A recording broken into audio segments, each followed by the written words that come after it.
Shalom Bapak Ibu Saudara, saat ini kita akan bersama merenungkan satu bagian firman Tuhan dari Bilangan 17 ayat 1 sampai 13. Saudara, tentu saat diajak diskusi, nggak jarang kita menemukan pasti ada perbedaan pendapat antara A dan B ataupun kita dengan yang lain. Tapi bagaimana kalau perbedaan pendapat itu berubah jadi pertengkaran dan memperebutkan suaranya untuk didengar? Bukankah hal ini nggak memberikan solusi, tapi malah kasih permasalahan baru, yaitu kekacauan kan? Saudara, kasus yang sama juga dialami oleh umat Israel dalam kitab Bilangan ini. Jika kita lihat sebelumnya pasal 16, maka kita menemukan kalau umat Israel mengalami krisis kepemimpinan. Di sana juga terjadi pemberontakan besar dari Korah, Datan, Abiram, dan 250 pemimpin Israel, dan mereka semua dihukum Tuhan.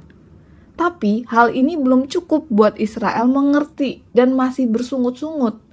Bahkan mereka nggak terima dan mempertanyakan, kenapa cuma Harun dan Musa saja yang jadi pemimpin rohani? Kenapa hanya Harun dan keturunannya yang boleh jadi imam? Jadi mereka meragukan kalau Harun emang dipilih Tuhan. Mereka pikir Musa dan Harun ini lagi main kuasa. Tapi menariknya saudara, dalam Bilangan 17 ini, kita menemukan bagaimana Allah memberikan cara untuk menyatakan siapa yang Dia pilih. Bukan untuk memenangkan pihak tertentu, tapi agar umat Tuhan tidak binasa oleh konflik terus-menerus. Jika kita perhatikan, solusi yang Allah berikan dalam keributan tersebut adalah kejelasan. Maka disuruhlah semua kepala suku, yaitu 12 suku, mengumpulkan segala tongkat dengan namanya, lalu diletakkan semuanya dalam kemah pertemuan di hadapan tabut hukum. Nah, tongkat yang dipilih Tuhan adalah tongkat yang akan bertunas.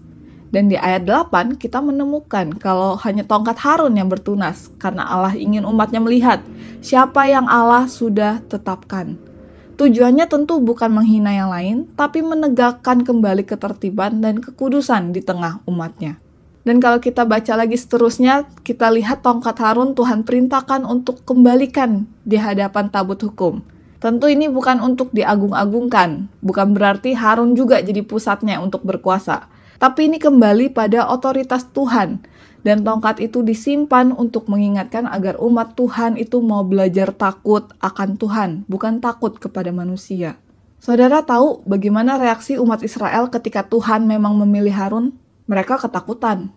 Di ayat 12-13 mereka sendiri yang mengatakan kami binasa. Tapi kalau kita baca lagi, justru dari titik itulah Allah memulihkan umatnya agar tidak terus berjalan dalam konflik. Saudara, kisah ini bukan cuma jadi sejarah, tapi jadi cerminan juga bagi kita sekarang. Di tengah gereja masa kini, Tuhan rindu kita hidup dengan takut akan Tuhan. Tuhan rindu kita menjalani hidup bersama seperti yang Tuhan mau, bukan semaunya sendiri. Maka dari sini kita perlu merefleksikan bersama. Apakah yang kita lakukan ini didasari dengan takut akan Tuhan? Atau justru kita lebih takut kehilangan jabatan dan pengaruh? Apakah di tengah kekacauan kita belajar benar di mata manusia? Atau kita lebih memilih setia pada kebenaran firman Tuhan? Saudara, kiranya kita boleh terus menundukkan hati kepada Allah, taat pada perintahnya, dan hidup takut akan Tuhan. Amin.